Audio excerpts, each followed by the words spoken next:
Good morning, Mr. Salazar. Morning. Can you hear me okay? Yes, sir. Would you ordinarily be working today? Yes. And you're currently employed by whom? Free Speech Systems, InfoWars.com. When did you start working for Free Speech Systems?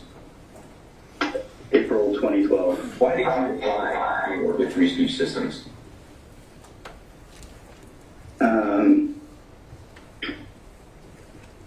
I liked Alex Jones and the message.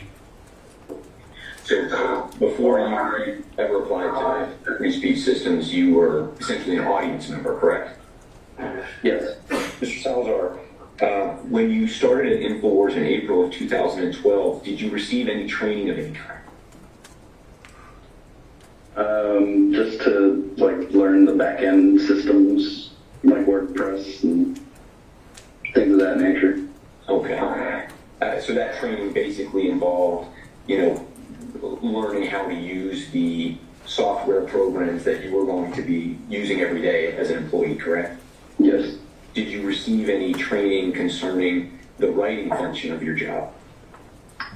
No. Did you ever? Did you ever receive any training during your tenure at Free Speech Systems concerning the writing function of your job? No. Have you ever received any training during the course of your employment concerning investigative journalistic practice? No. Are you aware of any standards governing journalistic practice at InfoWars? No. And you'd agree with me that the shooting of 20 children and 6 educators is a horrible atrocity, correct? Yes, sir. And so if you're going to be reporting facts about that situation, it's incredibly important to you that they be accurate, correct? Yes. And your audience relies on you to provide them with truthful and accurate information, correct? Yes, sir. And you understood at the time of the Sandy Hook shooting and your coverage of that shooting that the InfoWars audience included millions of people across different platforms, correct? At this time, Mr. Salazar, in the immediate aftermath of the shooting, that is within 1 month of the shooting, were you familiar with the term crisis actor? I believe it had been thrown around by that point, yeah. And you knew what that meant, correct? Yeah, because I think that was thrown around during the Aurora shooting. What did you understand it to mean?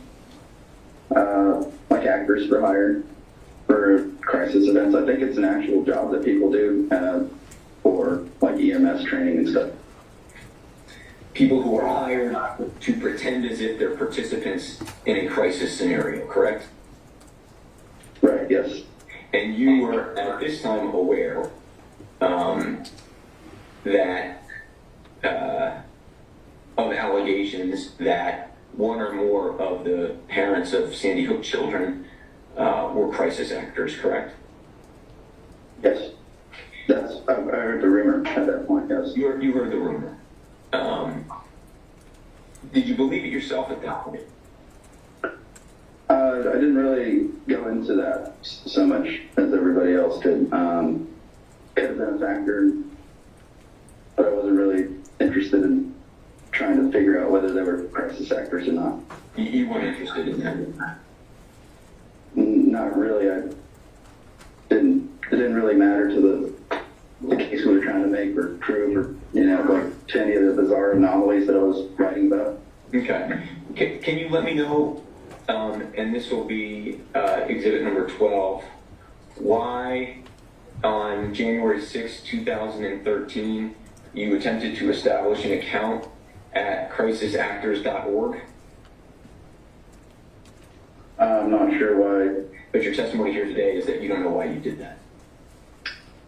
Well, it looks like I was trying to investigate, see if maybe if they're listed as crisis actors on there. I don't know what. I was just trying to, any avenue I can possibly investigate. I wanted to do my due diligence. I see. Your assumption is that you were trying to gain access to the site in the hope that you might be able to see if any of the crisis actors appearing on the website were the same as individuals who were family members of Sandy Hook victims, correct? At the time, it looks like I was trying to figure out if any of the people involved in the Sandy Hook event were crisis actors. That's what it appears, yes. Am I correct, sir, that you wrote more than a dozen articles concerning Sandy Hook? I'm not sure. Maybe. Possibly. It might be less. You received an email, did you not, on March 7th of 2013 from Daniel DuPont? Okay. And DuPont wrote to you, please stay on top of the story. No names of deceased to be released, etc. The attack appears to be completely staged. The public knows that they are being lied to. And you wrote back to him, thank you for the encouragement, right? Right. And you pointed him to a YouTube video that InfoWars had published in January, correct? Yeah, it looks that way. One of the articles you wrote introduced the InfoWars audience to Wolfgang Halbig, correct? Yes. You see an email from Tom Bastian to you? Bastian. Could you bet this guy? And yes. It's legit. Ask Alex to bring him on as a guest. Okay. Okay. You know who Tom Bastian is? I have no idea. Okay. And you understood Mr. Bastian to be asking you to vet Wolfgang Halbig, correct? Yes, it looks like that. So February 2014. Yes, sir. Do you have the article in front of you, sir? Yes. Okay. And this was published under your byline. You wrote this, right? Yes, sir. And it's dated February 18th, 2014? Yes. And before you wrote this article, you said you listened to an interview he gave to who?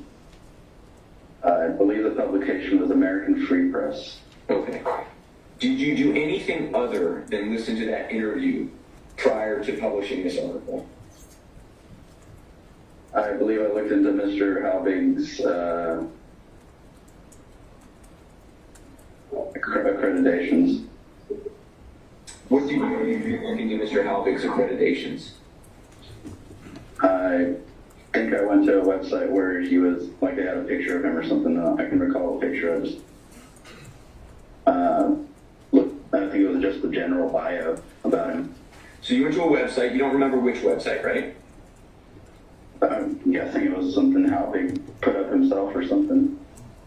Okay, your assumption is that the website you went to check out Mr. Halbig's credentials was a website that he created? It could have been. Okay. Is that your recollection? Yeah, I recall. I'm not completely sure who was behind putting that website up, but could have been Halbig, could have been somebody else. You don't know? No, I'm not aware of who published that. And you weren't aware at the time, correct? Correct. And your purpose in going to this website was to do what? To look up his background. And why would you want to do that? To see if he was credible. What about his background would tell you whether he was credible or not?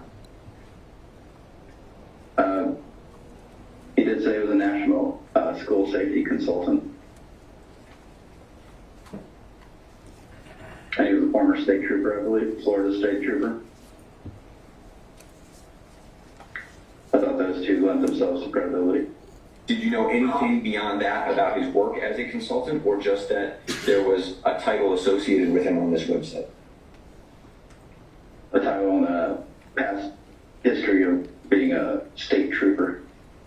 I'm going to get to the state trooper, but just with respect to the National School Safety Consultant, all you learned about Mr. Halbig's past as a National School Safety Consultant from this website was that the website published a title describing him as a National School Safety Consultant, correct? In other words, you didn't learn anything about what he had actually done in a consultant capacity, correct? No, yes, you're correct. you didn't learn anything about how long he had been a consultant, correct? Right. You didn't learn anything about particular projects on which he had consulted, correct? Correct. And you didn't do anything beyond visiting his website to find those things out, correct? Is that correct, Mr. Salazar? Yes, sir. Okay. Now, with respect to the Florida State Trooper, you went to this website, which you believe Mr. Halbig may or may not have created himself, and there was an indication on the website that he had previously served as a Florida State Trooper, correct? Yes, I believe they had a photo as well. A photo of him in law enforcement attire? Yes, besides the police car, yes. So fair to say that the entire extent of knowledge you had about Mr. Halbig's credentials at the time you wrote this article was from a website that Mr. Halbig may have created in which he was described as a school safety consultant and a Florida State Trooper, and there was a picture of him in law enforcement attire. That's the extent of it, correct? Well, it does seem like he might have described who he was or his background in the interview with American Free Press, so I would have had that knowledge, whatever he discussed in the interview as well, prior to writing the article. And that came directly from Mr. Halbig himself, correct? Yes, it would have, or the person, the host that's presenting him and giving the bio before he, comes onto the show. Beyond listening to the interview and visiting the website you've described, you did nothing further to check Mr. Halbig's credentials or credibility, correct? Yes. Did it occur to you how families who had lost loved ones at Sandy Hook would react to an allegation that, in fact, their children were murdered in an event that was scripted and planned over 2.5 years? Did that occur to you? I didn't think about that. Did you ever receive any warning from anybody concerning Mr. Halbig's credibility? No. Did anybody ever express any concern to you about publishing Mr. Halbig's claims about Sandy Hook? No, sir. You see this email before you from Robert Heath to writers at InfoWars.com dated March 14th, 2014? Yes, I see that. And can you read the email? Dear sir or madam, you would be well advised to check Wolfgang Halbig's credentials. Best wishes. Robert Heath. If I scroll up in the document,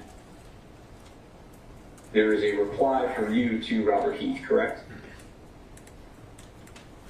Yes. Okay.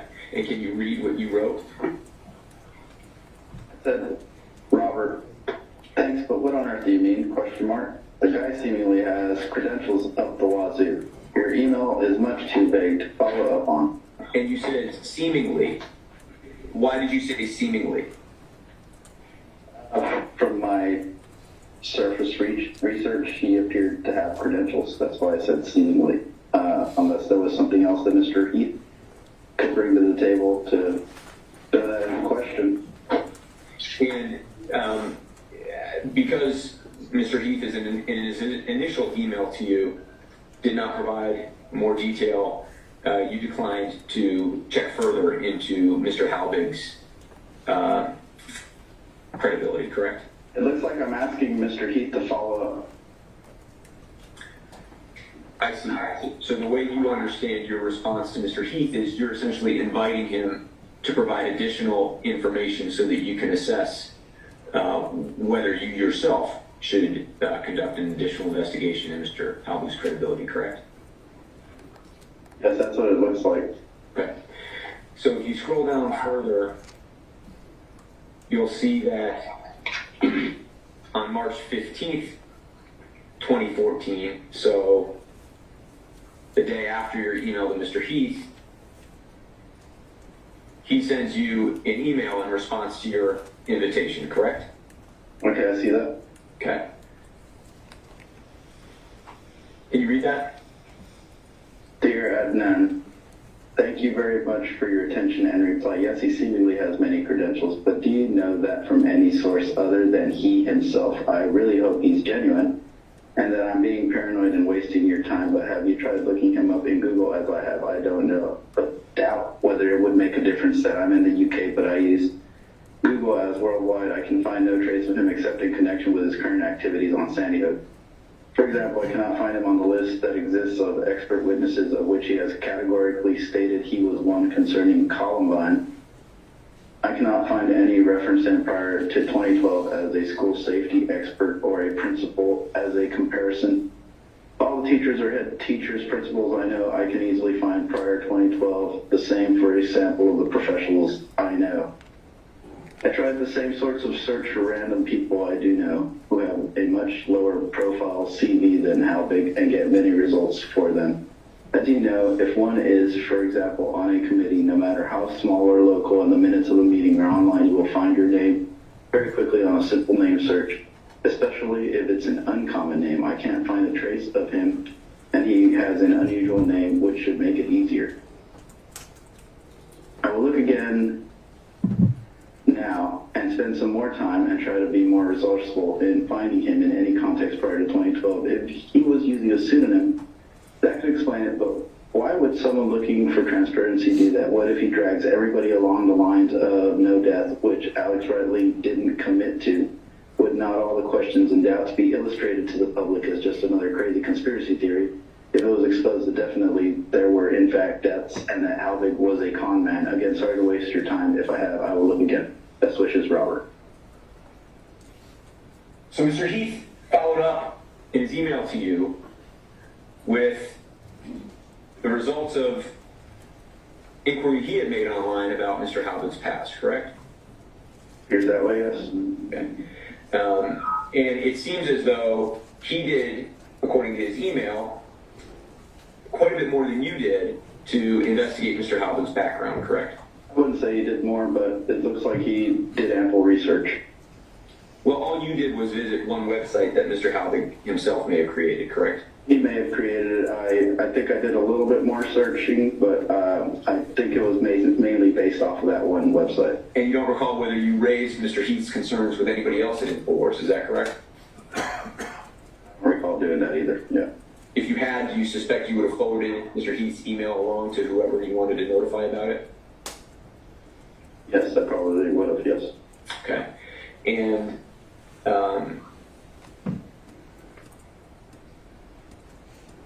whatever you may have done or not done in response to this email, Mr. Halbig continued to appear on InfoWars after March 15th, 2014, correct? I believe that's the case, yes. And you don't recall whether you did any additional vetting of Mr. Halbig yourself in response to receiving this email, correct? I don't believe I did any vetting after this email now. Showing you exhibit number 23.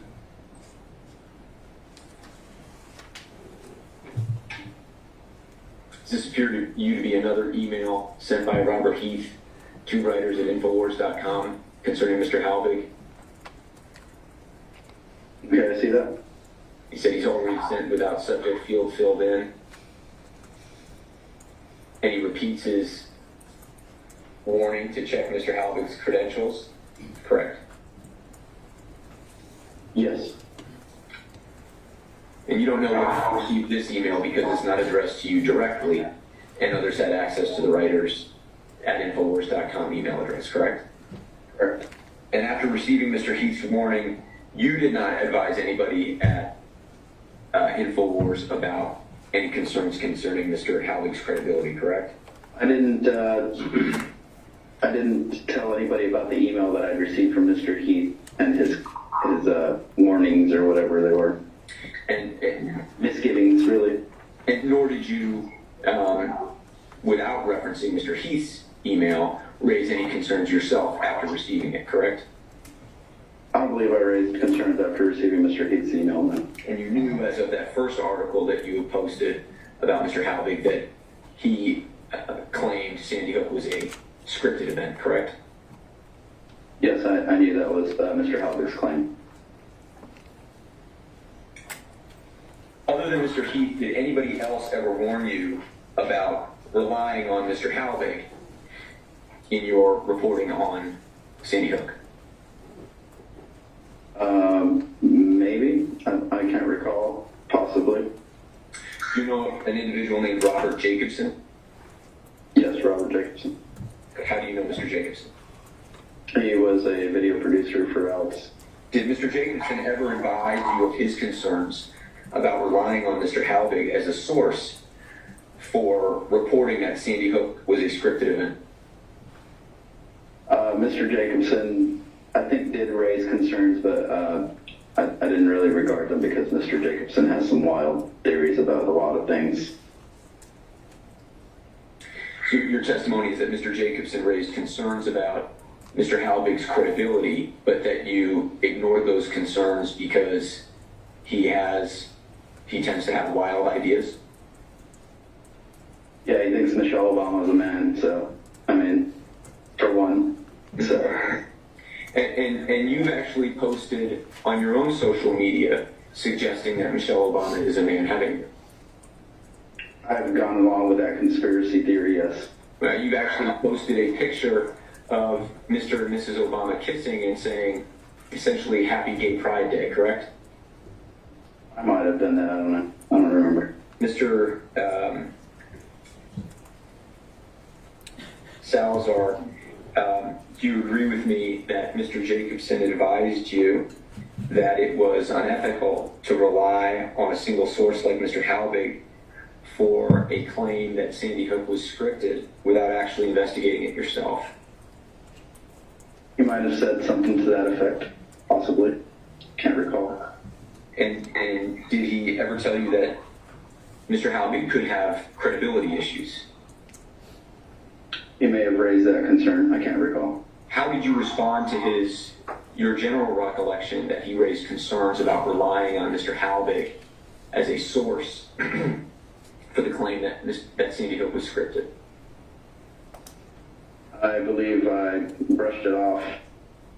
I might have poked fun at him for saying that. Mm-hmm. Did you report his concerns to anybody else at InfoWars? No. Do you recall saying in his presence that you wanted to have T-shirts and bumper stickers made and have printed on those T-shirts and bumper stickers, Halbig was right? Yes. You wrote an article entitled "FBI Says No One Killed at Sandy Hook," correct? Yes, sir. What was the point of the article? It was pointing out another anomaly. What was that? That an FBI.gov website showed no murders occurred in the town of Newtown in December 2012. Okay. And you accessed that FBI report online, is that right? Yes. The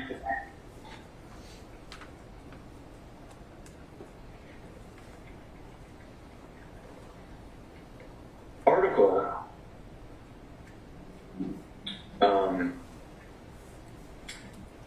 did you do anything to try and determine why 0 deaths were reported in that particular online report that you saw? Besides looking at the data that was presented on FBI.gov, I didn't do any further research. And you didn't look any further to see whether those murders were reported under a different law enforcement organization that had jurisdiction to investigate them, correct? I only was reporting on what the FBI was saying in this report. Well, that's what I'm asking. This report wasn't just Table 8, correct? There were other parts of the report. Did you know that? I figured there's 1 through 7 at least of, it's Table 8, so we're on 1 through 7. Exists probably somewhere. And you didn't think to look for Table 9 or Table 10 or any other tables, right? I think my story was mainly about Table 8, so I didn't go through the entire list of tables that the FBI has. And it didn't occur to you that the deaths that you were reporting the FBI did not report were actually reported in a separate part of the very same report. It didn't occur to you? It didn't occur to me, no.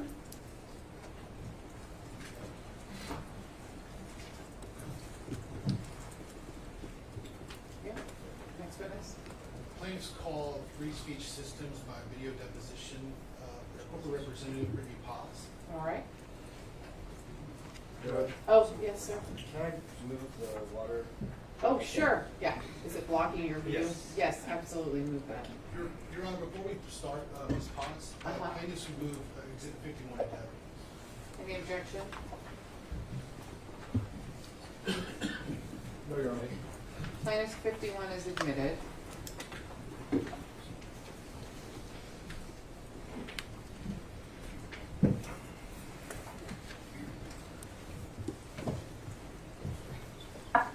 All right, ma'am, can you tell us your name? Sure. My name is Brittany Paz, P-A-Z. Did you read every document with Scarlett Lewis's name? I don't know that I've read every single document. Wouldn't it not make sense to you, though, after you read Ms. Karpova's deposition and you saw emails from Wolfgang Halbig directly harassing Ms. Lewis? Wouldn't you think then, oh, maybe there are documents with Ms. Lewis's name on them? I mean, there may very well be missed documents, but that doesn't mean that it was in the company's knowledge. Many of those documents, after a certain point, were not being opened. Okay, so from your standpoint, because you don't know whether certain documents were open or not, you just ignored them. No, that's not correct. Okay, so you knew the company possessed documents with Scarlett Lewis's name on them, right? You knew. Sure, there's some emails, but I don't know whether they were ever in the company's knowledge as far as information that was provided by an outside source. Mr. Halbig, I know Mr. Halbig has sent a variety of emails and copied numerous people. They read like spam, and when I talk to various employees, their position is at a certain point, they stopped opening his emails. Before this lawsuit was filed, the company knew that Mr. Posner was being harassed by Mr. Halbig? I don't know that, no. As I think we talked about earlier, I don't know at what point anybody became aware of what he was doing just because they stopped reading his emails. Because he's kind of crazy, right? I think that his email communications got more and more bizarre as time went on, and So wait, I think that was the word that Nico used, was hold on. bizarre. You've read a lot of Wolfgang Halbig emails, I'm taking it? I did, yes. So you've read emails from him like in 2014, and you've probably read emails from him up in 2017, right? Yes, I've read a lot of emails. Are you going to tell me that the emails he sent in 2014 are any less crazy than the emails he sent in 2017? I think they've gotten crazier. Okay.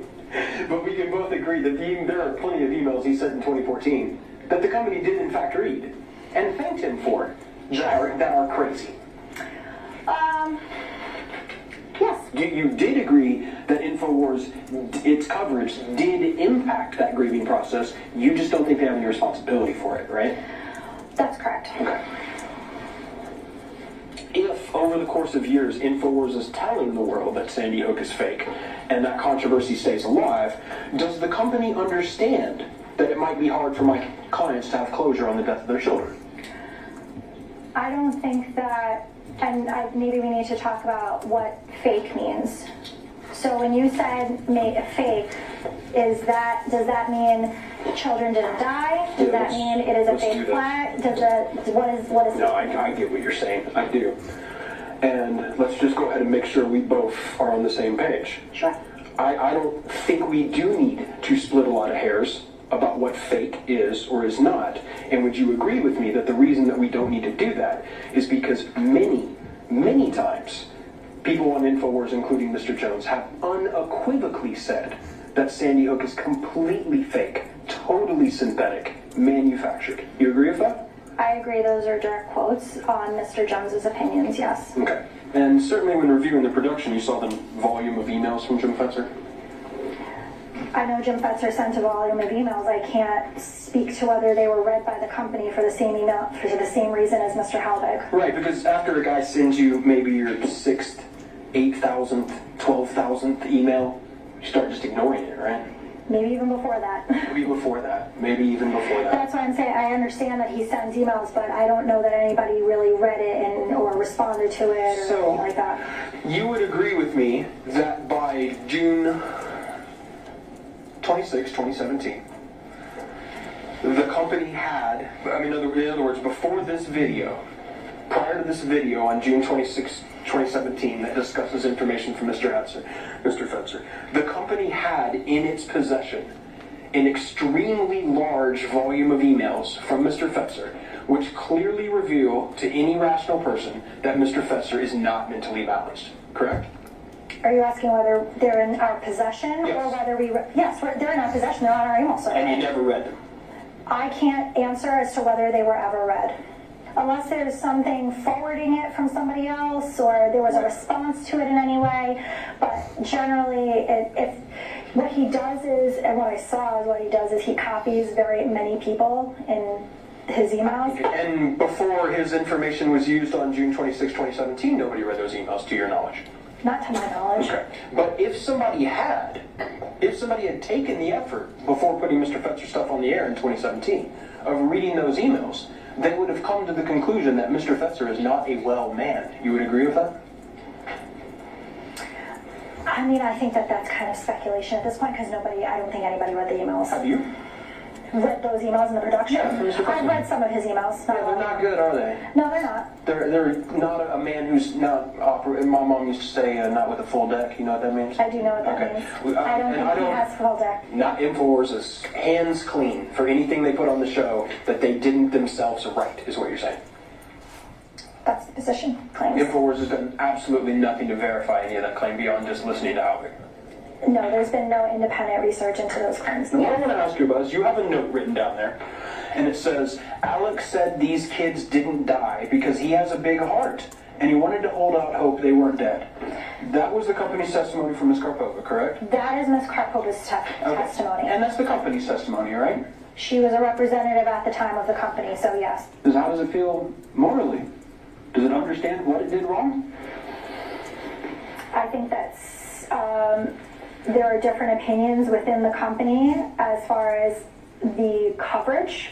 I think Mr. Watson made that clear, that he felt one way about the coverage. Well, I want to know about consultants. I want to know You want to know about just employees? No, I want about the company. Okay. Company has an opinion. The company is a separate thing from its employees. Right? The company has subjective beliefs. And I want to know what they if the are. company takes a position on the morality of the statements. All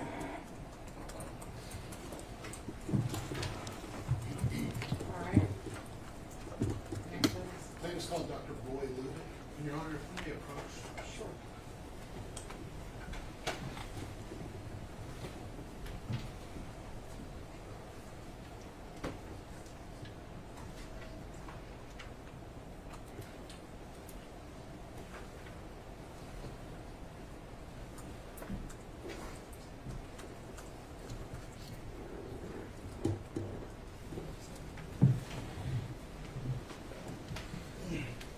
So, I'm sorry, you said Dr. Lubin?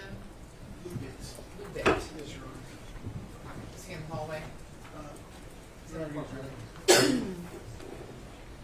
All right, sir, if you'll come up here, please. Thank you. No rush from me. Raise your right hand. Do you solemnly swear or affirm under penalty of perjury that the testimony you are about to give shall be the truth, the whole truth, and nothing but the truth? Thank you so much, Doctor. You can come have a seat here in the witness stand. You'll see we have cups and water.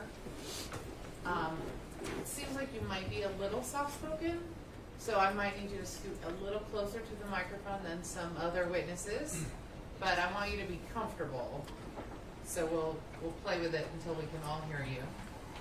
Testifying is a little different than a conversation. It's a question and answer, so you have to let the lawyers completely finish asking their question before you start your answer. Can you do that? Yes, Your Honor. Thank you.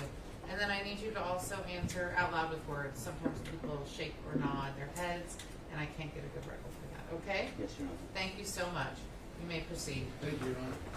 Dr. Lubin, can you please introduce yourself to the jury? I'm a psychiatrist. I'm board certified in psychiatry and neurology. I'm board certified in child and adolescent psychiatry and in forensic psychiatry. I went to medical school at NYU, did my psychiatry residency at Yale, and then child and adolescent psychiatry at Boston Children's. I then did a 2-year fellowship in advanced psychotherapy fellowship. Following that, I started becoming involved with political psychology, which studies certain areas such as terrorism and leadership, and eventually earned a Ptsd while I was doing psychiatry during the summers and in the evenings, doing a lot of on-call work. And then, because of writings I had done and learned about organizational behavior, I was hired by PricewaterhouseCoopers for 2 years to do organizational consulting. During those 2 years, my contract forbid me from doing anything else, so those 2 years I didn't do psychiatry, but I did up until then and after. And then I went back and did a forensic psychiatry fellowship at St. Vincent's Hospital, which is in the lower part of Manhattan and is the largest hospital anywhere near Ground Zero. And I happened to be there at 9/11, and my superior just happened to be the world expert on children's trauma. And so I did a great deal of, I learned a lot. And a lot of opportunities came, a lot of training was brought in, and then I spent a year there as an assistant professor. And then I was hired away by Mount Sinai because of my experience with emotional trauma, and they wanted me to teach what I had learned. And then after that, so we're talking about around 2004, I've primarily been in private practice. See some patients, do a fair amount of forensic work, do a fair amount of writing.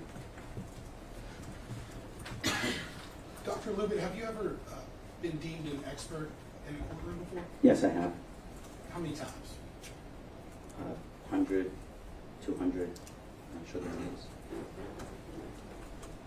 You mentioned the support that you gave during 9/11, dealing with adults who experienced a traumatic event. Can you tell us a little bit more about what you did? I spoke to many adults, did brief work with them afterwards, did evaluations, supervised others who were doing therapy with victims. Earlier you said clinical psychology. Does that mean you see patients currently? Psychiatry, but Psychiatry, yes. I apologize. Yes, I do have therapy patients. When you take forensic cases like this, do you take both plaintiff and defense cases? Roughly equal amounts of plaintiff and defense cases, and a fair amount that I turn down. Have you ever been brought onto a case and given a report or an opinion that was actually negative to the party that hired you? Yes. I try to turn down the case if I think that my opinion is likely to go against them, but there are times when I am not able to make that determination and I render an opinion. Sometimes it's against the people that retain me. Are you paid for your work in forensic psychiatry? Yes. And you're being paid today, correct? Yes. What are you being paid? The contract, I believe, was for $6.50 an hour originally. How many hours roughly have you spent on this case? I'm not sure. I mean, I had expected it was going to be 30. I know that I ran the numbers when about 30 hours for the two cases, basically. And then, since I didn't testify on Friday, I've been here for the weekend. And I asked you if there'd be some compensation for that, and you said yes. I didn't ask you how much.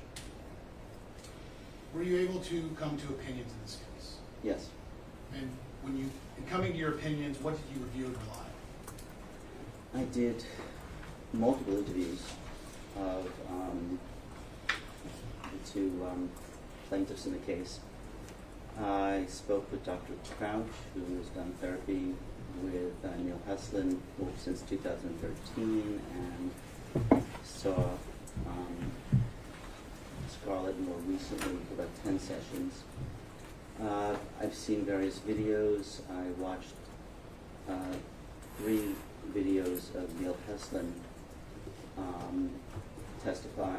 speaking on the air. One in 2012, one in 2017, and one in 2022.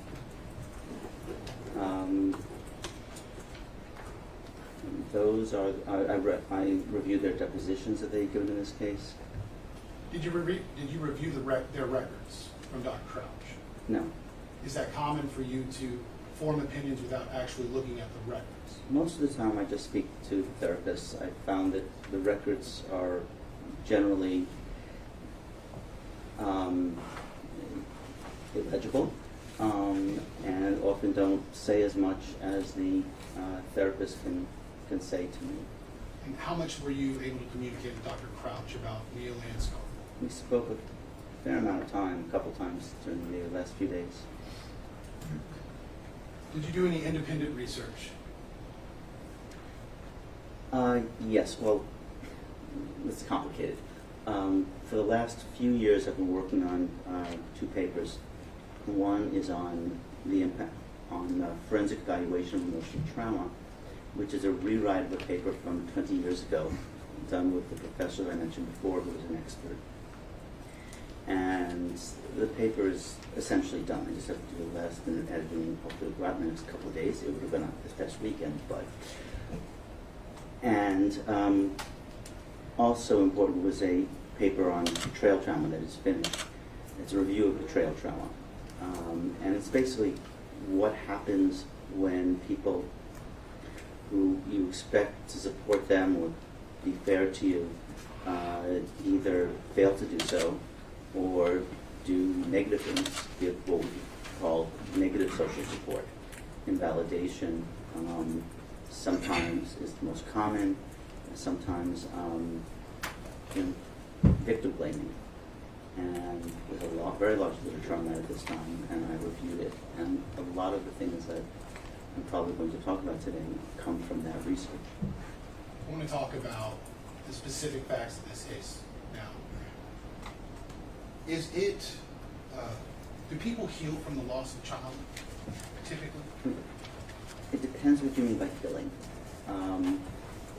Do people ever, does the pain ever stop? Does there ever cease to be a bit of a hole in one's heart? No. Is there going to be sadness around holidays and times? It's going to be. But it's a pretty traumatic event, to say the least, to lose a child. It's completely against nature and our expectations, and usually our hopes go into our children and they die. It's a terrible loss. And people often then maybe have post-traumatic stress disorder or major depression. They're going to have symptoms. Usually after a few years, people are able to move on to a degree. They're able to enjoy things again. They're able to find pleasure in life. They can often have withdrawn at first. Now they're able to do things with people. Their sleep will improve. Their concentration will improve. They won't be obsessing or ruminating about the loss all the time. And hopefully also, and in general, they'll also start being able to focus more on happy times they had together. So, if you get a wound, it heals. When you have a scar, it's healed largely, and you're able to get on with things again, but there's still a scar that may be annoying at times. And you mentioned the symptoms that people experience when they lose a child. What affects the severity of different types of symptoms? The severity of all traumas, all emotional traumas, depends tremendously on how much positive social support versus negative social support. I remember hearing this many years ago, and I was sort of surprised and a little bit shocked to hear that the magnitude of the trauma is often less important than the amount of social support. But there's now plenty of literature showing that. And even supporting it more, there's very specific trauma-focused therapy. More recently, people have tried interpersonal therapy, which is not focused on the trauma at all. It's on strengthening the person's social connections to other people, and it works as well as trauma-focused therapy. And how Let me stop you there, because you used a couple of terms that we might not understand. I know I don't, exactly. But you started with positive social support. Tell us what that is. Positive social support is feeling that other people care and are concerned about you and empathize or sympathize with what you've been through. And also what's found is that the emotional part is more important than doing concrete things for them. I want to apply that to why we're here today. Can you give us some examples of the positive social support that Neil and Scarlett initially received after the murder of their son, Jesse? Obama came down across to Newtown, Connecticut. There were vigils. There were many people at the funeral. That's showing sympathy, showing concern, helping people to not feel alone with a terrible loss. So positive social support doesn't just come from your loved ones or your close friends, but can also come from society as a whole. It can come from society as a whole. It often comes from, officials, people of power. It's just sliding into negative social support. How a doctor and how the police treat a rape victim has a tremendous impact on how that person does. And Tell us a little bit more about what you do. there, again, there's very strong literature that, unfortunately, doctors and police often ask invalidating questions of people who've been victimized, people who've been raped, and say things that are somewhat shocking, such as, didn't you want it? Or look how you were dressed, you caused this to happen. And so victim blaming, or are you sure it was rape? Are you sure you weren't interested? Now you're changing your mind. That would just be invalidation that they've been harmed. And that does tremendous damage. And you mentioned invalidation. Is that a type of negative social support? Yes. Tell us a little bit more about what negative social support is. One can have a hierarchy from minimizing how significant it was. Oh, it's no big deal. They'll get over it. To, it didn't happen. No one did anything wrong to you. To vilification, victim blaming. And the only thing above that is actually punishing the victim.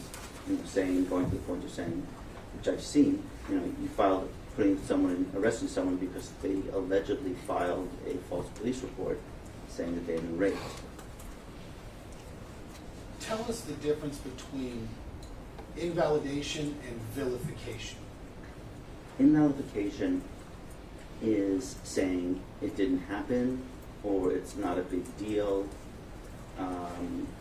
whereas vilification is blaming the person, is saying that they're a bad person, that they did something terribly wrong and they deserved it, or for other reasons that they're a bad person. It's attacking the person. So can negative social support start as invalidation and invalification and then morph into vilification? Yes.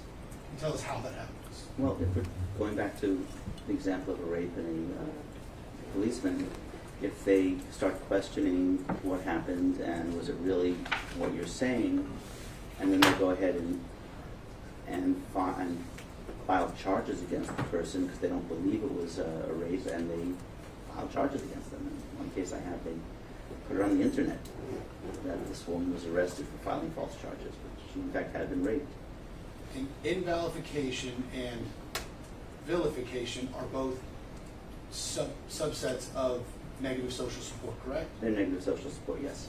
Can you tell us some of the examples of negative social support that Neil and Scarlett received following the murder of their son Jesse? Saying that it didn't occur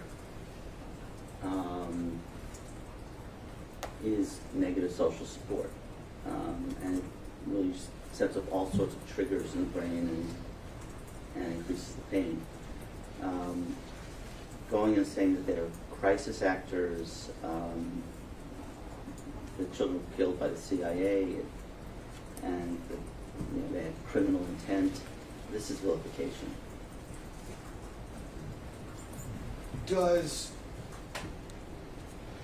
Does that invalidification, say that correctly? Invalidation, vilification. I knew I was messing up one. Is the invalidation, is that just doubting someone's feelings? It's not just doubting their feeling, I mean, doubting that it occurred. And, one can, it's more on the borderline. Saying that, it didn't occur is somewhat it's vilification because it's saying they're lying. I'm sorry. It's saying that they're not telling the truth. Can you speak up just a little bit? Sorry. Can you pull that closer? It's a hazard of my profession that I've learned to talk softly. There we go.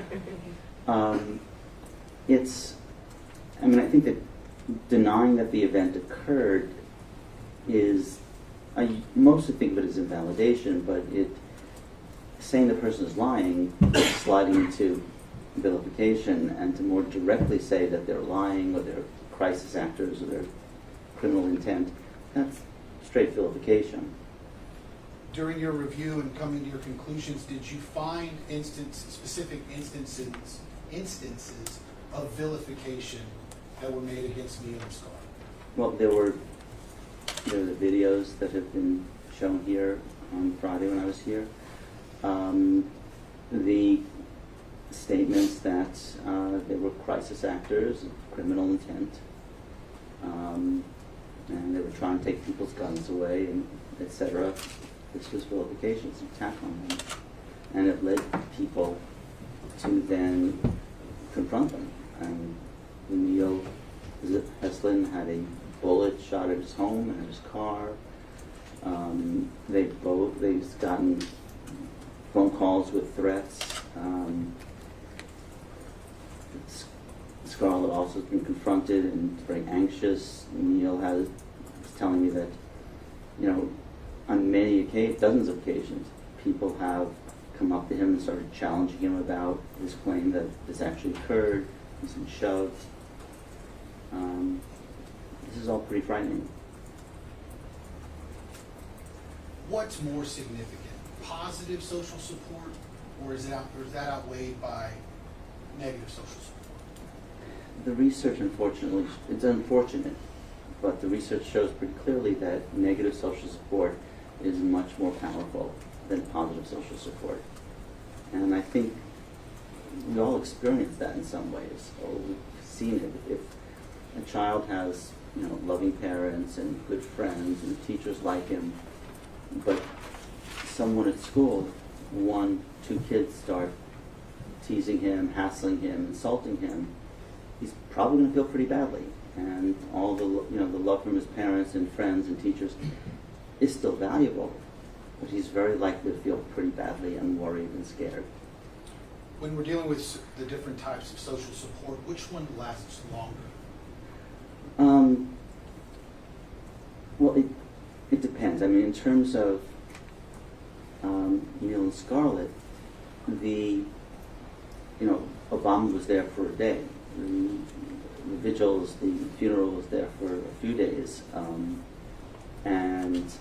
but in time that stops, and then the negative statements about it not happening and then lying went on for years, and after 2017 it's greatly increased with more direct attacks on Neil.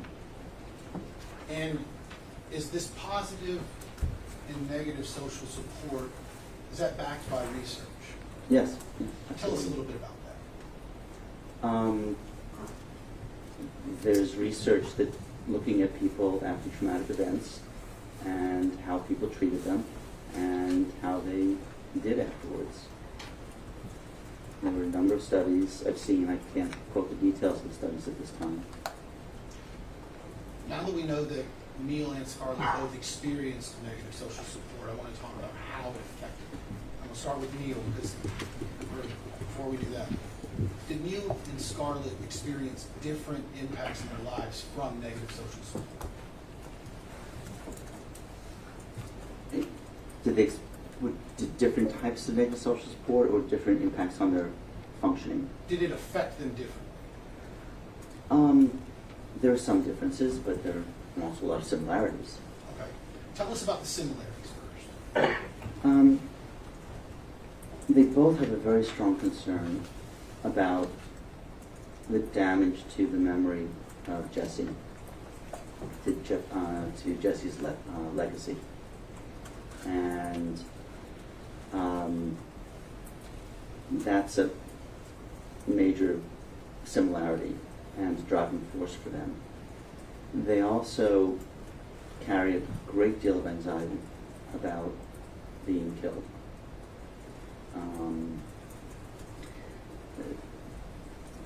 Scarlett, I think, talks about it a bit more, just that she's constantly anxious.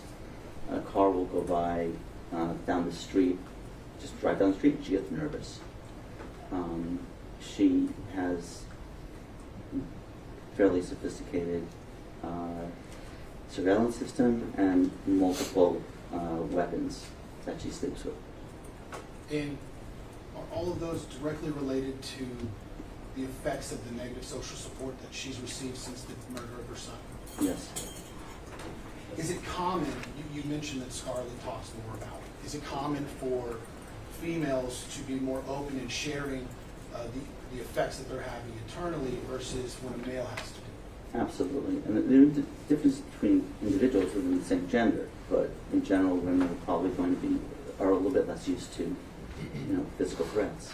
You and I both have a relationship with Neil and Scarlet. They're different types of people. Neil is more inclined to close up and not share, versus Scarlet is okay opening up and sharing her feelings, correct? Yes. You talked about Scarlet and some of the specific effects that she has. I want to talk about Neil and some of the specific ones that he has. There's a lot more to say about Scarlet. I could do it later at some point. I think there's a lot more than what I just said.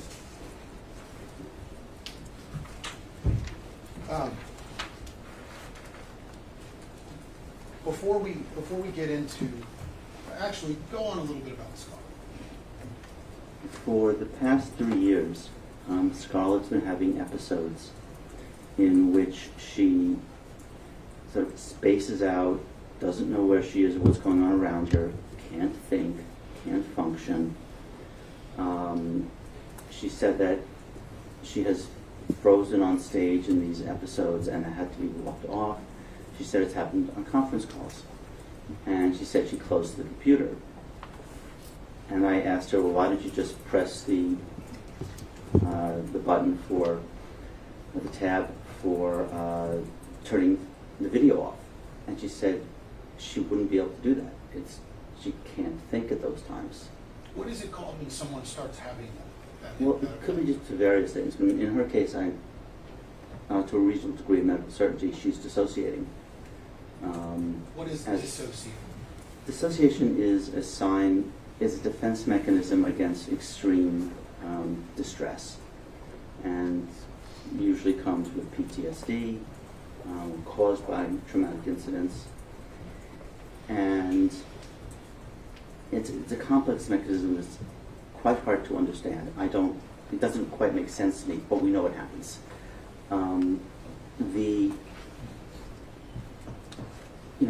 I assume all of us in this courtroom know who we are, where we are, and what our history is. In dissociation, those three mental functions split apart. So at the most extreme, we have multiple personality disorder. Not quite as severe is our fugue states, in which people for hours to months, potentially weeks, could function and could drive their car, they can do things, but they may not remember who they are or anything about their history. And I want to ask, the negative support that's causing all of these things in Scarlet, is that stemming from the conduct of Alex Jones and Scarlett? Yes.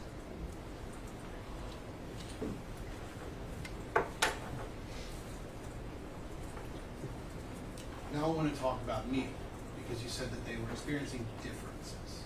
I've not heard about Neil dissociating. Correct. Tell us what you have heard about. Neil has many symptoms. One thing I found striking when I looked at the videos of him speaking 6 days after the tragedy, 2017 at some point, and 2022, and how he's behaved to me, which is like what I saw in the 2022 video. And he showed emotion in 2012 and 2017. There was sadness. You could see there was feeling there. He had a sense of a person there. In my interactions with him frequently and in the video in 2022, he was sort of almost expressionless, looking up much of the time, not making eye contact. It didn't seem like he was making eye contact with who he was being interviewed by, and facial muscles were pretty flat, the voice was flat, and I asked him about this, and he said that the emotions are all drained out of him. Is it common for you to be able to see the toll that negative social support has on a person? Well, if I do a psychiatric interview, yes, but in terms of it was striking to me. I've rarely seen someone have that huge a change in the way they present, where they're just so overwhelmed that they stop feeling. Earlier you told us about betrayal trauma. Is what's happening to Neil and causing that change, is that considered betrayal trauma? I'd consider it, an aspect of type of betrayal trauma. It's not done by an authority or someone you know, but there's a line of research called institutional betrayal. And so even if you don't know the people, for example, if someone is assaulted, raped, and they feel that the institution had done all that it could to protect them and prevent this and make it easy to report it, they will have less severe symptoms than if they feel the organization didn't do things to support them, that it wasn't easy to report, that people didn't treat them that well when they reported it, and that they didn't have call boxes put around campus. Can you tell us what specific things happened to Neil to cause that reaction? I think the anxiety drains us. There's a term that's important in medicine called allostatic attrition, which is that after long periods of stress, our ability to deal with stress goes down. We see that some people don't develop PTSD until months after an incident. In almost all cases, they have symptoms at first, but the symptoms get worse in time because their ability to handle it, they just get more and more exhausted emotionally. So you mentioned PTSD. Yes. What is PTSD? Post-traumatic stress disorder is one of the things that can happen after an emotional traumatic event. Many people just become depressed. Many people develop anxiety disorders. Many people meet many, but not all, of the symptoms of PTSD.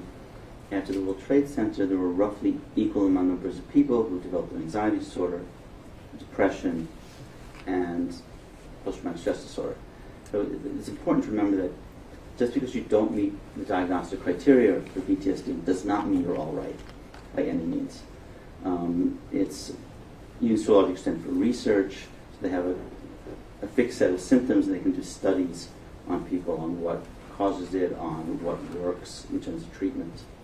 Do Neil and Scarlett have PTSD? But in terms of, I talked around it so far. Sure. There are several things that you need for the diagnosis. Unlike most mental disorders, you need a particular type of cause, which currently is defined as being exposed to a threat of serious injury or death or sexual violence. And then there are a number of symptoms. You need one or more symptoms of intrusive recollections. This could be nightmares. This could be experiencing marked distress when there are reminders of what happened. This could be flashbacks in which you feel as if it's occurring again. Or it could be that it keeps coming to mind when you don't want it to come to mind. And then you need a symptom of avoidance, which could be avoiding thinking or talking about it, or avoiding the place. So then you need 2 or more symptoms of negative alterations in mood and cognition. And these include feeling irrational guilt or irrational blame for someone, or having many dysphoric emotions, a lot of anxiety or depression or both, a much harder time enjoying things, withdrawing from activities and people, feeling cut off from people, detached. It can also be much more negative feelings about the world or yourself, and also not remembering part of what happened which you think you should remember, and that usually indicates that there's some dissociation occurring. And finally, there are trauma-based changes in arousal and reactivity, which are decreased sleep problems, concentration problems, irritability, increased startle reaction, and being on edge. So to diagnose someone with PTSD, they have to have a number of different signs, symptoms, Yes. and experiences. Yes. I want to start, and I want to make them individual because Neil and Scarlett have been affected different. Does Neil have PTSD? Yes. Does Scarlett? Yes. Tell me how you determine Neil has PTSD. And they also both have, they're also quite depressed. Neil, he's thinking, both of them are, it's on their mind all the time. What's on their mind is not the death of their child. What's on their mind is threats, the attacks, the verbal attacks on their son by denying that he existed, by denying this had occurred to him, attacks on them as lying, deceiving the public. They both try to avoid thinking about it and talking about it to the extent they can. And avoiding doesn't mean that you never do. It means that unless it's an important reason, you try to avoid it. So going to trial doesn't mean that you don't have PTSD. Sure. But it's quite painful to do it. At this moment, I'm forgetting which one told me that they avoid Newtown completely. In terms of altered level of arousal, they both have sleep problems. Scarlett wakes up multiple times a night. She used to sleep very well. Neil said that, after the death of his son, he was getting 2 to 4 hours a night, and now he's getting less than 2 hours a night. Both talked about concentration being down. Scarlett said that other than the work she's doing, and the work she's doing is a problem, it's a defense against the pain, she can't look at a book and read it for any length of time. Concentration's not there. She's scattered. You said that all stems from being exposed to a threat. Yes. What's the threat in this case? The physical and psychological, there's the statements that the attacks on their reputation, the attacks on them as people, that they're lying, the attack on Jesse's memory, claim that he didn't exist or he wasn't killed, attack on his legacy of who he was, and he was a remarkable young man, little boy, 6 years of age. And what he did is not what little boys do. He was quite a young, special person. And those, both there's pain of the denial and the attack. Neil talks more about the attack on his reputation and the ability of people to trust him and think well of him than Scarlett does. But the anxiety, Scarlett has by her bedside, she has a gun, she has a knife, she has pepper spray. She put in a big security system.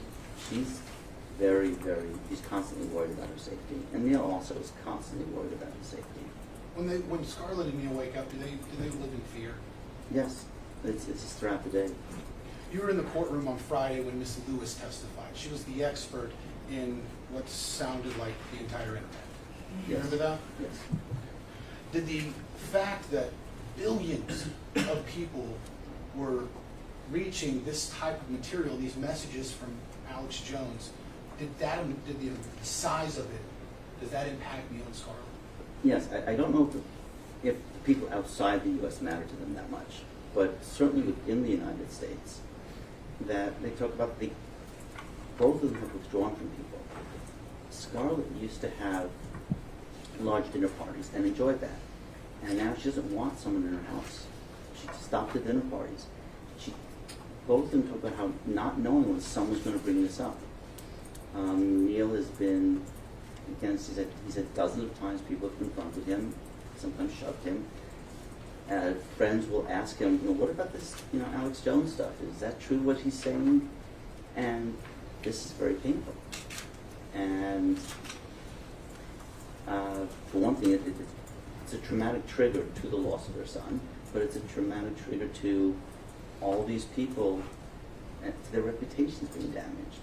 When Mr. Jones's message finds its way to Neil and Scarlett, it doesn't make them relive the murder of Jesse. It causes them a different pain, right?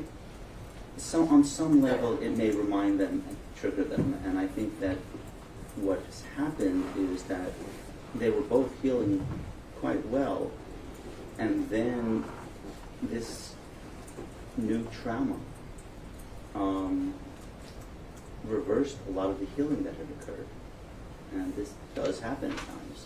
Something happens that just undoes the healing, the progress. And so now they're struggling both with the constant threat to their safety and more trauma than they would otherwise have had at this time from the loss. I'm sorry to interrupt. Yes, I sure. do want to give the jury a morning break. Absolutely. This is okay time? Perfect time. It's 10:24. We'll break for 20 minutes. This is just a break. No conversation. You know my instructions are still in place. So just a break, 20 minutes. You may go. All rise.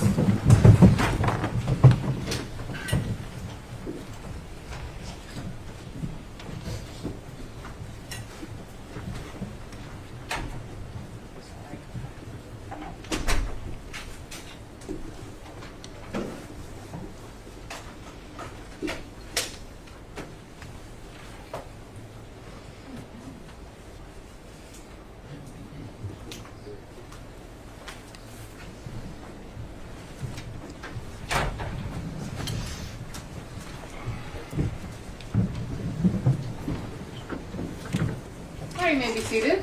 Mr. Ogden, you may proceed.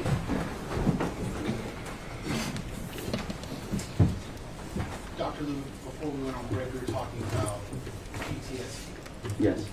Are there different types of PTSD? Yes. The complex PTSD, Neil and Scarlett have complex PTSD, which is also called Diagnose, disorders of extreme stress, not otherwise specified. It's the PTSD that comes from having chronic threats, being in a war zone, being an abused child, where it's not simply one incident, such as you're in the World Trade Center, you go have a car accident, someone hits you in a bar. It's constant draining threat and anxiety. And the amount of anxiety they have is extremely high and constant. I use the term anxiety because that's the medical term, but it's more accurate in some ways to say they're terrified. Scarlett doesn't use the air conditioner because she's scared that the noise will prevent her from hearing something she needs to hear to protect her safety. She constantly works. Middle of the night, she'll start texting her staff.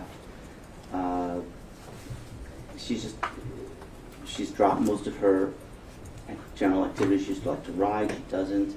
If she has a boat, she goes out on the boat, she's going to be texting people. And the reason that she's working so intensely is to block out the fear and the pain. This is something that happens to traumatized people. I've seen it before, where it's just so, things are so painful that you block it out by just constantly making yourself busy. I want to be clear for everyone. All of the fear that they're living in, all of the steps that they're taking to protect themselves, all of the feelings that they're experiencing in a negative way, none of those are from the murder of Jesse. They're all stemming from Alex Jones, correct? Yes. They were both doing much, much better before Jones started focusing and attacking much more strongly, which occurred after Neil went on Megyn Kelly and said, no, this actually happened. My son was killed. I did hold my son with a bullet in his, with a bullet hole in his head. It was kind of shocking to me that the one of the media people who said it couldn't have happened didn't think of that there wasn't an inconsistency. Yes, it's true that in general people did not see their kids, but the first thing I thought was that Neil was likely an exception. And I then went back and asked him, and he said that he stayed there till midnight, after midnight, I'm not sure, and that at some point a compassionate guard let him go and hold his son. I'm not aware if that happened to anybody else, but I assume something like that must have happened, as opposed to just saying he was lying. Why would Neil have to go on national TV to a giant audience to say, I did hold my son? Because people were denying it, and they were saying that he was a liar and that he was doing these bad things. And he was hoping that if he got on TV, that this would stop, that Jones would stop it. Did Neil genuinely think that doing the first interview was going to make this all go away? Excuse me, not the first, the interview with Megyn Kelly. That this was all going to go away? At least decrease markedly. Whether, I didn't ask him whether he thought it would all go away, but he thought that it was going to, deal with it largely. And when you say decrease it markedly, it's because this isn't just a small group of people, correct? Correct. This is a massive, millions of people, correct? Correct. It's every fourth person. So roughly, we heard it throughout the trial, roughly 75 million people believed some sort of theory that what Neil was saying was not true. I'm going to object to this part. He's not an expert on statistics. I think we had Ms. Lewis the other day, Your Honor. Overruled. Yes, I mean, it's the idea of walking down the street and every fourth person that passes you, well, you don't know which one, but out of every four people, one of them likely believes that you're a liar and trying to fool the American people, and that many of them, shove him, confront him, etc. And this is anywhere they go in the country. Yes. When a person deals with a traumatic event and is suffering from PTSD that stems from a person influencing that large of a number of people, what does that do to the severity of what Neil and Scarlett are feeling inside? I mean, it creates a great deal of anxiety. It creates terror. I mean, you see that in the things they've said to me and the cautions that I mostly talked about more with Scarlett, with her having a gun and a knife and pepper spray and this big alarm system, not even being willing to use the air conditioner despite how hot it is this summer. And all of those things that she does every single day of her life, none of them have to do with the murder of Jesse, correct? No, they don't. They all have to do, they all stem from what Alex Jones did to him. Yes, from Alex Jones stirring people up, and then people believing him and believing that they're lying and trying to take away their guns.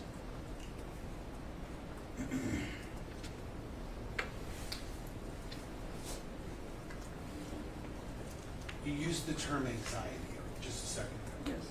That's a clinical term, correct? That's the term in psychiatry, yes. In the courtroom today, when you're saying anxiety, you're talking about the fear that Scarlett and Neil wake up with every single day because of what Alex Jones did. Yes, and it's very, literally I'd say very high levels of anxiety. Probably more, in a non-clinical write-up, I would say they're terrified. And this isn't just one instance of Mr. Jones and his show spreading these lies. They are confronted with different people who've seen different videos or stories, and that all fuels the abuse that they receive, correct? Object to the reading, Your Honor. I'll sustain the objection to leading, but you can ask the question a different way. What fuels the different fears when they're out in the world around other people they don't know? That knowing that roughly 1 in 4 people believe they're doing something terrible, that criminal, immoral, lying, etc., and trying to take away their Second Amendment rights, and not even knowing which one of those 4 people, or which one of, you see 8 people, you don't know which 2 are the ones that despise you. After experiencing that out in the world, do Neil and Scarlett withdraw from society to an extent? Oh, tremendously. Neil, both of them have pulled away from people tremendously. Neil has sort of withdrawn from his historic friends, and I think maintains his phone contact with a couple of people that he still has contact with, but much, much less social. And I mentioned earlier, Scarlett used to have large dinner parties and enjoyed that.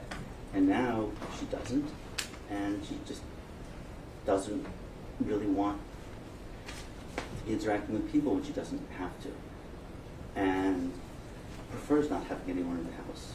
Why are Neil and Scarlett isolating? It's a very common thing to find after any trauma, but much more so if the person is scared of people. But in general, but frequently with emotional trauma, people withdraw. They feel depressed, they feel anxious, they want to be alone. It's a classic symptom of PTSD. When they're dealing from the trauma that Mr. Jones has caused, is that a natural feeling to want to withdraw and isolate? Yeah, and I think it's much more intense. The tendency to withdraw is much more intense when you have a situation where you're scared of who out there may be going after you. And does literature support that? Yes. Tell us a little bit about how. One of the possible diagnostic criteria. I mentioned before there that one of the 4 categories is negative alterations in cognition and mood, and one of them is withdrawing from activities and people. Have humans evolved to react this way? Yes. Much of what they're experiencing is a result of evolution. Tell us more about that. People don't simply make decisions based on logical, instrumental reasons. So, an instrumental reason, we go to work, we want to make money, etc., etc. There's an actual danger out there, so we avoid the place. But we've been programmed by evolution to want certain things and to be scared of certain things. For example, there are many people who are terrified of spiders and snakes. And even if they're in an area that doesn't have a brown recluse or a black widow, doesn't have poisonous snakes, and the person knows that it's not one of those, just a common garden snake, some people are terrified because our ancestors who were scared of snakes were more likely to survive if they were just scared of snakes and bugs, and they stayed away from them, and so they didn't get poisoned by one of the poisonous varieties. And similarly, our ancestors, our brains are hardwired by evolution to need relationships with others for a variety of reasons. Our ancestors were not going to survive on their own outside of the community. They certainly weren't going to survive and have children who would survive to adulthood. And even within the community, they needed to have people think well of them, because if people think well of you, they'll help you when you're in trouble, they'll give you assistance, they'll treat you well, they'll want to marry you, they'll want to, their children to marry your children, and so those people were able to bear more children and would live to adulthood. If someone was disliked, not respected, people would not want to marry them, marry their children, treat them well, help come to their aid, and in fact they might push them out of the community and exile them, which would be basically a death sentence. And so even though today things are not quite that dangerous, we still have that in us. And so this is where the power of negative social support and of positive social support partially comes from. And there's still an instrumental value now. There's still a tendency it's helpful and nicer, but the intense amount that people seek it, the amount of distress people have around damage to their reputation, which is something Neil talks a particularly large amount about, is sort of hardwired by evolution. So it's as if there's these hard wires in our brains that developed far before any of us were born. Yes. One dealing with kind of being cut out of the society, and Yes. the want to be wanted. Correct? Is that what you're saying? Yes. Objectively, Overall. Is Yes, that's what I'm saying. And it sounds like the other one has to do with everyone's natural feeling to want to protect their reputation. Yes. Why? Let's take those one by one. I want to start with feeling alone. Where did that come from? Well, there's alone and there's isolation, and they're both in the same direction. But feeling alone is scary, and it's, there are people who have separation anxiety, and many children have separation anxiety, and hopefully it decreases over time. But again, that's inborn in us. There's a Fairburn said that the innate drive is not for sex; it's for relationships. He disagreed with Freud, and that there's a very strong drive to connect with people, to be around people, for most people, and to not be isolated in the world. Does that kind of go back to being exiled? Yes. Exiled in the past has a different meaning than the current society, but can you explain why humans feel pain when they are exiled? Our ancestors were pushed out of the community, they were exiled, they were very unlikely to survive.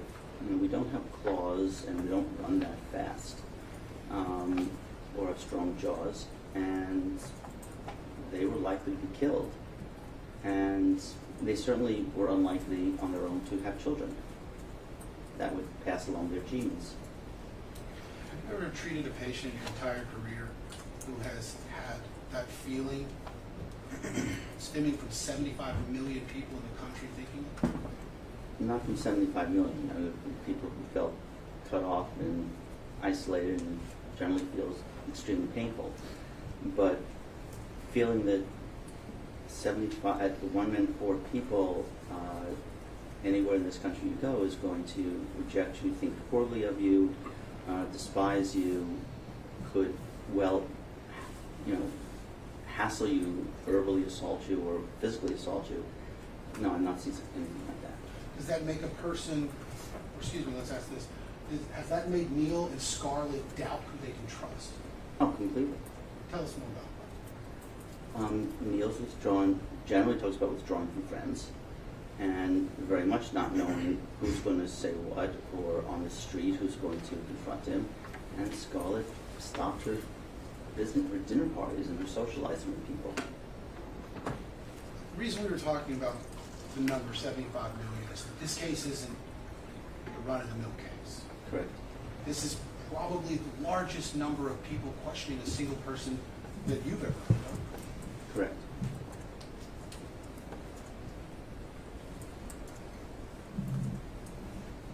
Are any of the questions that those 75 million people are asking, or excuse me, or the lies that they're believing, are any of those related to the murder of Jesse? Well, related in the way that Jones claims that Jesse didn't die or didn't exist. But in terms of, would this have happened if Jones wasn't pushing it? There would be a much smaller number, and there would, for my studies in political science, for my studies in organizational behavior, very few. Your Honor, I'm going to object to an opinion on his studies on organizational behavior and organizational studies. I think what you can do for us, Doctor, is just tell us about how Mr. Heslin and Miss Lewis have reacted to this situation versus how they would have reacted were the numbers much smaller, Okay. without telling us what might have caused that, if that makes sense. Yes, Your Honor. So you can go ahead and answer. Can I have the question again, then? Sure. The number of individuals that are doubting, Yes. that impacts Neil and Scarlett much more. Yes. I want to talk about reputation. As you mentioned, that affects Neil more so than Scarlett, but it affects them both, correct? Yes. Why is their reputation being affected? Because many people have come to believe that they are lying, that they're actors with criminal intent, that this didn't happen, that they're trying to take people's guns away, And that's all, trying to deny them their constitutional rights. and that's all coming from Alex Jones's lies. And there would be some people who would likely believe it without Alex Jones, but the vast numbers and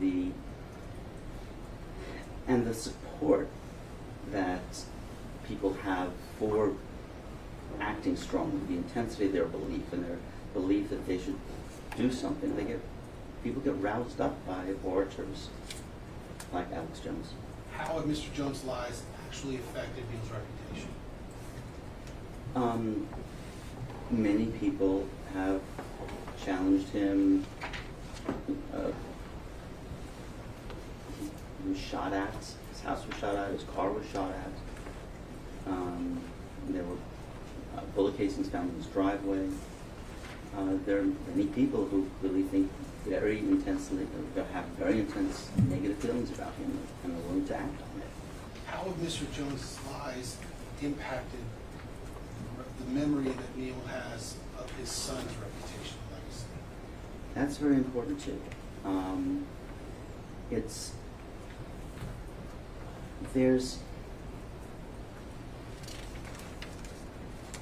There's a desire to feel that a piece of us, our legacy lives on.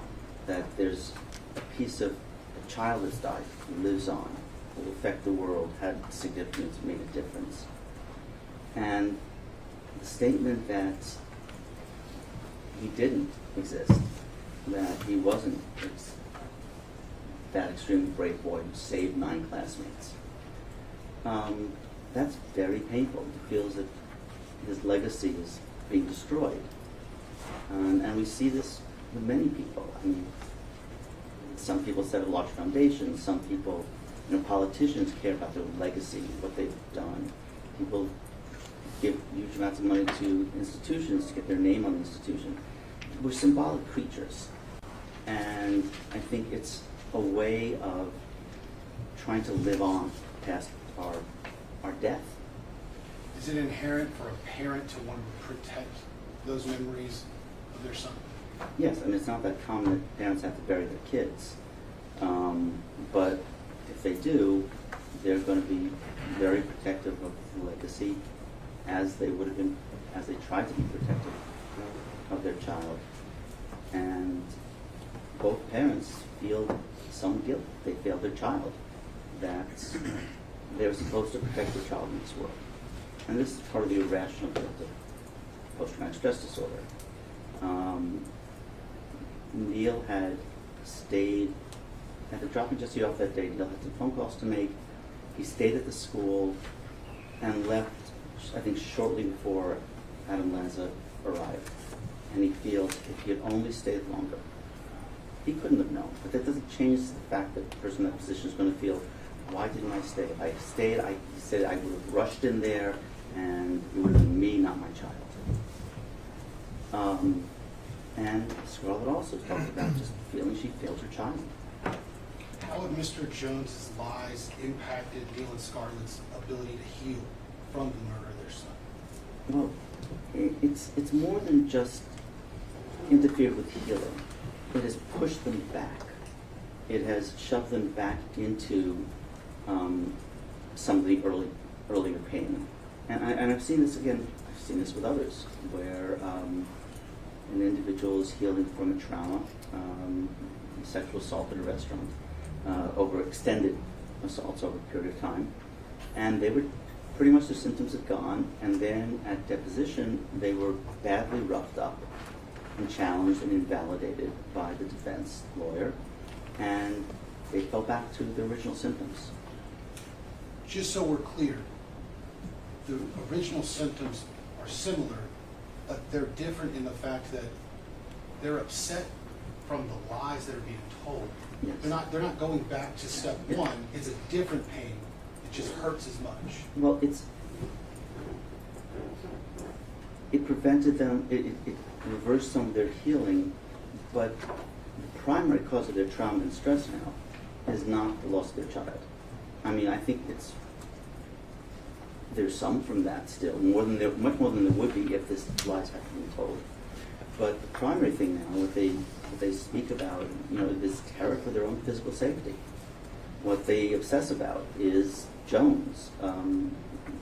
Neil told me that he has nightmares about Jones, not about. I specifically asked him, "Do you have nightmares about your son?" And we can go, "I have nightmares about Jones and what he's done and what he does."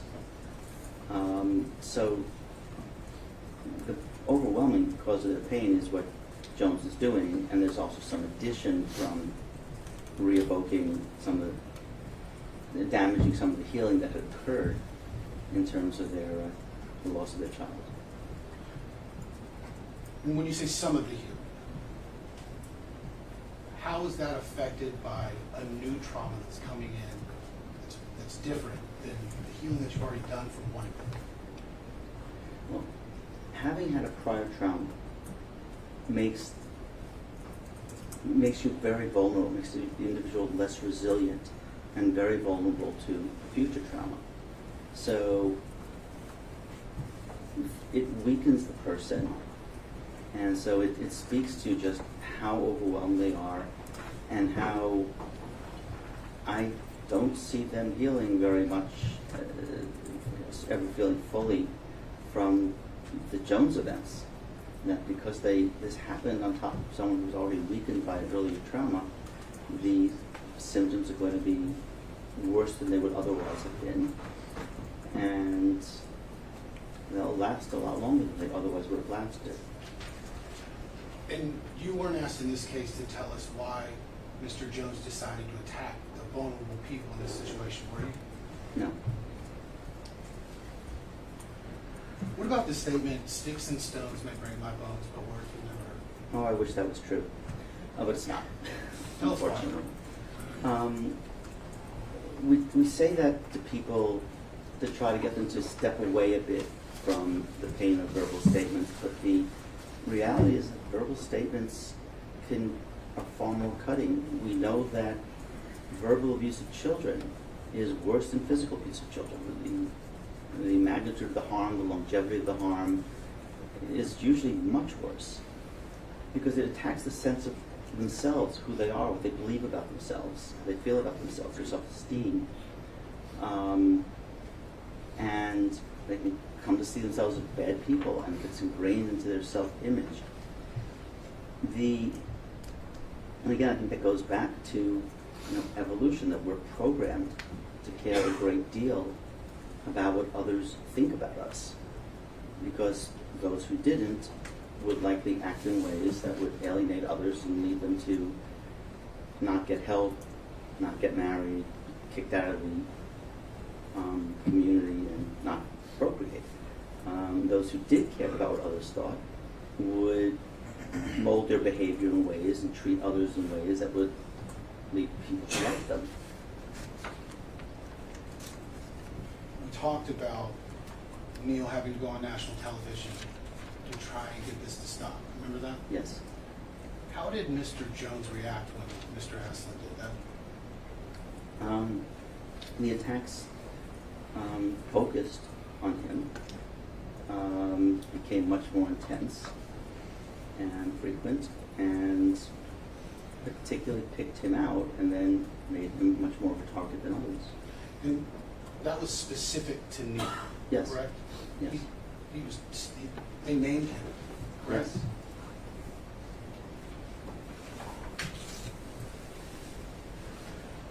As Neil started being attacked individually, how did he react? He was scared. Tell us a little bit more about that. He's talked a lot about his reputation, the legacy of his son, and fear for his safety, and developed multiple symptoms. His sleep got much worse, his concentration got much worse, he withdrew much more from people, more depressed and anxious. Earlier, you mentioned Neil's last memory with his son. Yes.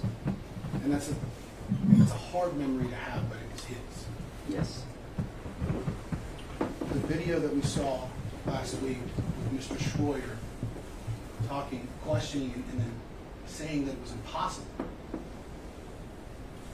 What did that do to that memory of his? He feels it tarnished it. That it's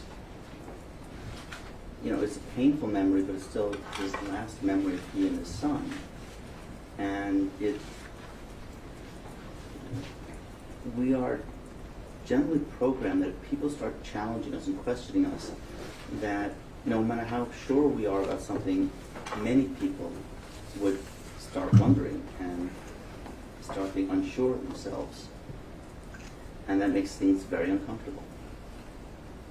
When a memory like that is ruined, it has nothing to do with what happened to Jesse. It has everything to do with what Mr. Jones and his company did in response to Neil, correct? Yes.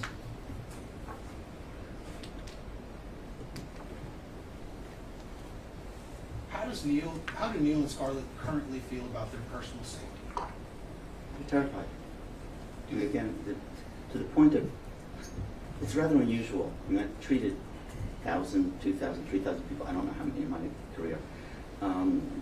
I have not before heard of someone with a gun and a knife and pepper spray by their bed, much less they can't turn on the air conditioner during extremely hot weather because they can't risk not hearing something they need to hear. If they could, would Neil and Scarlett hire security to be with them at all times every day? Oh, yes.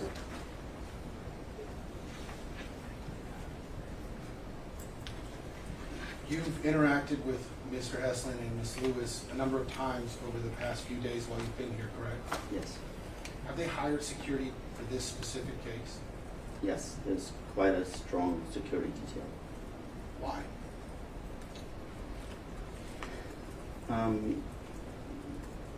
They are very, very frightened.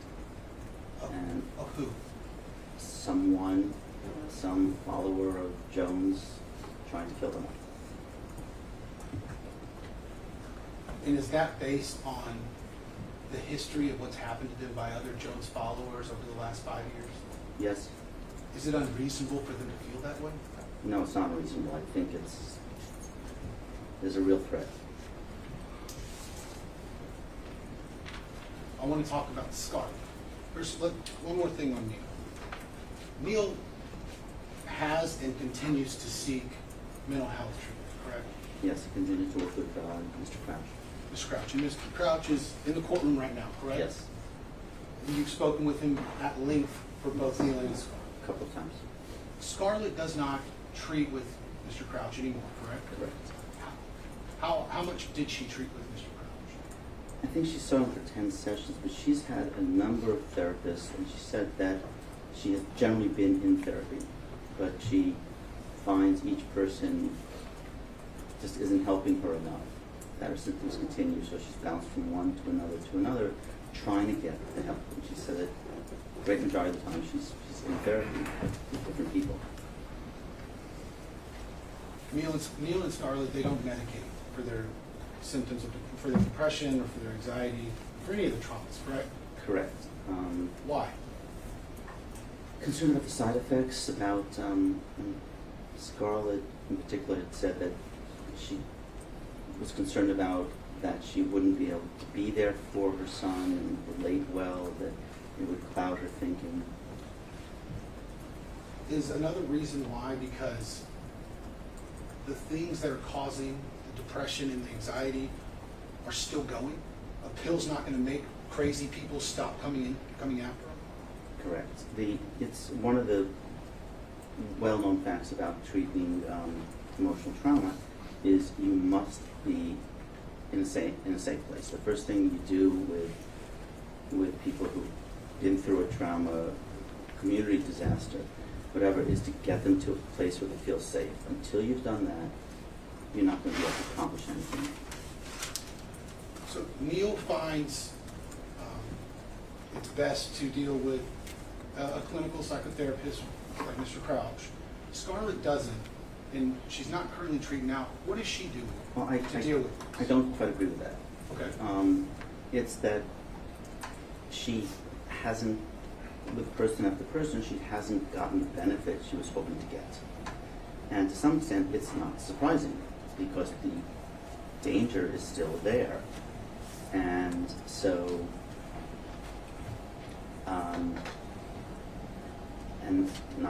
it's not surprising that someone who doesn't feel like they're getting much out of therapy to try somebody else. But in her case, I don't know who people are that she saw. It was Mr. Crouch, and when I've seen Mr. Crouch, he's very experienced and seems a very knowledgeable trauma therapist. But she quit with him too. What, after evaluating Neil and Scarlet, in your expert opinion, what would make their pain and their mental anguish stop, or at least subside greatly? It's not going to stop, and it would subside significantly if the attacks stopped and people they kept no longer hearing that this is all a part, that times it never occurred. But also, it's very hard to survive after a disaster such as they suffered. One of the ways, or actually the main way, that people survive it and can go on in life is if they can somehow use it to do something good out of it. And Scarlett is working very hard at a social emotional learning program that she started. What's it called? Love. Choose Love. Thank you. And that's what, again, she does every waking minute and when she wakes up during the night. What is the Choose Love Foundation? Tell us about that. It's social emotional